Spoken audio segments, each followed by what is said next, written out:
ఏలూరు జిల్లా మ్యాంగో బే రిసార్ట్ పేకాట క్లబ్పై దాడులు కీలక విషయాలు వెలుగులోకి వస్తున్నాయి. క్లబ్లో పేకాట ఆడేవారి నుంచి రోజుకు 5 నుంచి 10 లక్షలు వసూలు చేసినట్టు తెలుస్తోంది. నిర్వాహకులు కిలారి అప్పారావు, కాట్రగడ్డ అశోక్, చోదెళ్ల లక్ష్మణ్పై కేసు నమోదు చేశారు. 3 జోన్లుగా విభజించి 10,000, 50,000, లక్ష చొప్పున ఆట ఆడిస్తున్నారు నిర్వాహకులు. 2 నెలల నుంచి పేకాట క్లబ్ నడిపిస్తున్నారు నిర్వాహకులు. ఆడడానికి వచ్చేవారికి అప్పులిస్తున్నారు క్లబ్ నిర్వాహకులు. జూదం ఆడేవారి నుంచి డబ్బులు డిపాజిట్ చేయించుకుని క్యాసినో మాదిరిగా కాయిన్స్ ఇస్తున్నట్లు తెలుస్తోంది.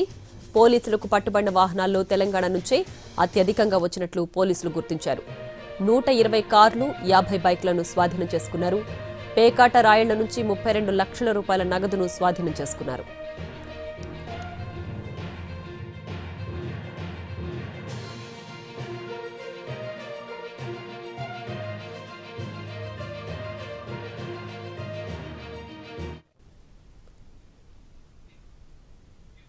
అయితే మ్యాంగో బే రిక్రియేషన్ సొసైటీ పేరుతో 2011లో రిక్రియేషన్ క్లబ్ను ప్రారంభించారు. అక్కడ జూదాలు జరుగుతున్నాయనే ఆరోపణలతో 2014లో క్లబ్ మూతపడింది. ఇటీవల ఈ సొసైటీ సభ్యులు కోర్టును ఆశ్రయించి 13 ముక్కల ఆటకు అనుమతి తెచ్చుకున్నారు.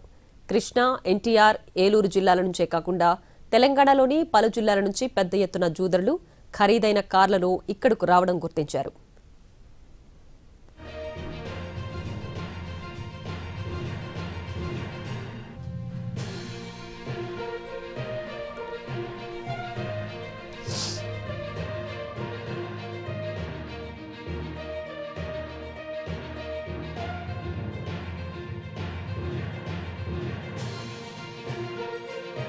ఏలూరు జిల్లా మ్యాంగో బే రిసార్ట్ పేకాట క్లబ్పై దాడుల్లో కీలక విషయాలు వెలుగులోకి వస్తున్నాయి. క్లబ్లో పేకాట ఆడేవారి నుంచి రోజుకు 5 నుంచి 10 లక్షలు వసూలు చేసినట్లు తెలుస్తోంది. నిర్వాహకులు కిలారి అప్పారావు, కాట్రగడ్డ అశోక్, చోదెళ్ల లక్ష్మణ్పై కేసు నమోదు చేశారు. 3 జోన్లుగా విభజించి 10,000, 50,000, లక్ష చొప్పున ఆట ఆడిస్తున్నారు నిర్వాహకులు. 2 నెలల నుంచి పేకాట క్లబ్ నడిపిస్తున్నారు నిర్వాహకులు.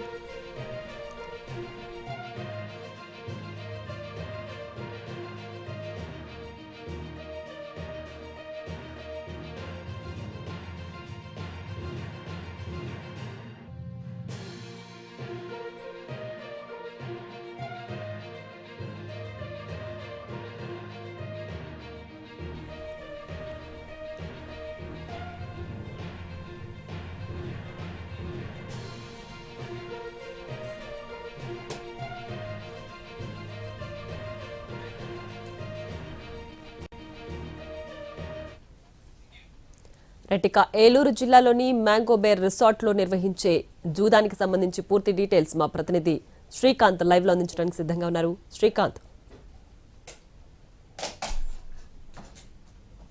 ఆగిరిపల్లిలో ఉన్నటువంటి ఈ మ్యాంగో బే రిసార్ట్స్ క్లబ్లో జూదానికి సంబంధించి నిన్న మెరుపు దాడులు చేసిన పోలీసులు ఆ సోదాలను ఇంకా కొనసాగిస్తూ ఉన్నారు. ప్రస్తుతం మనం ఈ క్లబ్ ఆవరణలోనే ఉన్నాము.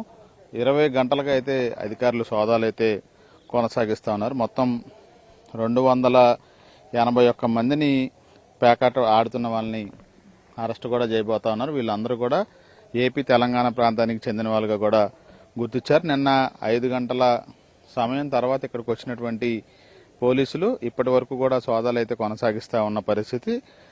పూర్తి స్థాయిలో వీళ్ళందరూ కూడా ఎవరైతే పేకాట ఆడటానికి వచ్చి దొరికారో వాళ్ళందరూ కూడా నిన్నటి నుండి క్లబ్లోనే ఉన్న పరిస్థితి. నిన్న రాత్రి అంతా కూడా వాళ్ళు ఇక్కడే ఉన్నారు. ఈ నేపథ్యంలో ఈ సమాచారం అందుకున్నటువంటి వాళ్ళ కుటుంబ సభ్యులు, సన్నిహితులు కూడా క్లబ్ లోపలికి వచ్చే ప్రయత్నం చేస్తున్నప్పటికీ కూడా పోలీసులు ఎవరిని లోపలికి అనుమతించకుండా, అంటే ఇది కొంచెం లోపలికి ఉన్న పరిస్థితి.